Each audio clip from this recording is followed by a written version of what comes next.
तो hello friends, आज की वीडियो में हम बात करेंगे complete summary of look back in anger by John Osborne, है ना। तो स्टार्ट करते हैं। Look back in anger by John Osborne is about a young man, है ना, जिसका नाम होता है जिमी पॉटर, है ना, जो कि बहुत ही गुस्से में रहता है, फ्रस्ट्रेटेड रहता है अपनी लाइफ से, अपनी मैरिज शादी से और जो भी उसकी आसपास की दुनिया है उससे। ही लिव्स विद हिज वाइफ, ये अपनी वाइफ के साथ रहता है जिसका नाम होता है एलिसन पॉटर, एक छोटे से फ्लैट में।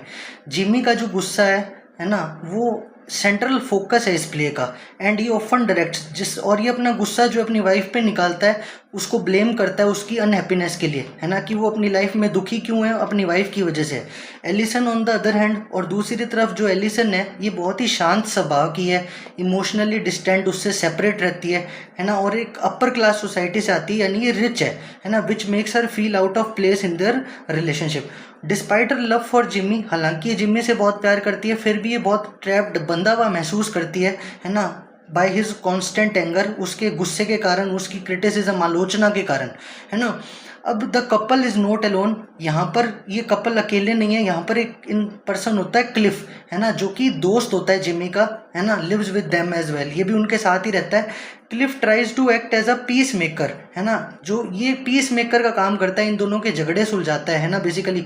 But he is often caught in the middle of their emotional struggle, इन दोनों का जो भी इमोशनल स्ट्रगल, डिस्टर्बेंस चल रहा होता है, ये इन दोनों के बीच में फंस जाता है कहीं ना कहीं। फिर उसके बाद अराइवल होता है हेलेना का, है ना, ये एलिसन की क्या होती है, दोस्त होती है, फर्दर कॉम्प्लिकेट कर देती है सिचुएशन को, है ना। Helena is outspoken and confident, ये बहुत ही कॉन्फिडेंट होती है ना, and her presence stirs up more tension, पर जब ये आती है इन दोनों के बीच में टेंशन और ज़्यादा बढ़ जाती है, एलिसन और जिमी के बीच में।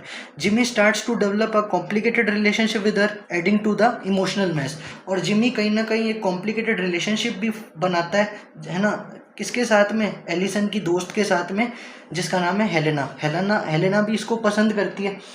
The play reaches a turning point, अब प्ले में एक टर्निंग पॉइंट आता है जब एलिसन रिवेल करती है कि वो प्रेग्नेंट है। However the news doesn't seem to bring much happiness to their troubled marriage, पर इस बात को सुन के ना इसका जो ये हस्बैंड है जिमी, ये बिल्कुल भी खुश नहीं होता, है ना। और अंत में हम देखते हैं कि एलिसन डिसाइड करता है कि वो जिमी को छोड़ देगा, as she cannot handle his constant anger, कि एलिसन डिसाइड करती है कि वो अब जिमी को छोड़ देगी क्योंकि वो उसका गुस्सा और सहन नहीं कर पा रही, है ना। Helena also decides to leave, Helena कहती है कि मैं भी यहाँ से अब जाऊंगी, है ना, इन दोनों के बीच से, क्योंकि मैं एक कहीं ना कहीं एक रीज़न बन रही हूँ इन दोनों के झगड़े का, है ना। Realising that her presence has made things worse, कि उसकी प्रेजेंस से चीज़ें और ज़्यादा ख़राब हो गई है। क्यों?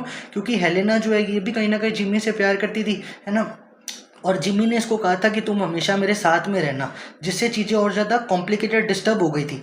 Despite the emotional turmoil, Alison eventually returns to Jimmy, है ना। एक बार तो क्या एलिसन चली जाती है अपने फादर के साथ में, फिर कुछ समय बाद ये वापस आ जाती है जिमी के पास रहने, सिग्नलिंग दैट दे में कंटिन्यू देयर रिलेशनशिप, ऐसा सिग्नल करके कि वो अपने इस रिलेशनशिप को कंटिन्यू कर सकते हैं, even though it remains uncertain and complicated, भले ही वो रिश्ता जो है वो कॉम्प्लिकेटेड नज़र आ रहा है, अनसर्टेन नज़र आ रहा है ना। और वहाँ से हेलेना जो है वो भी चली जाती है, and the play concludes with Jimmy and Alison left to face their future together, है ना, कि जिमी और एलिसन जो है वो अपना फ्यूचर आगे स्पेंड करेंगे, ठीक है, still struggling with their issues, हालांकि ये दोनों अभी भी स्ट्रगल कर रहे हैं जो भी इनके लाइफ के इश्यूज हैं, but trying to move forward, अब लाइफ में वो आगे बढ़ने की क्या है, कोशिश करेंगे, है ना। ये कंप्लीट समरी थी इसकी। आई होप आपको अच्छे से चैप्टर समझ आ गया हो। आज की वीडियो में इतना ही, मिलते हैं एक नई वीडियो के साथ। Till then take care.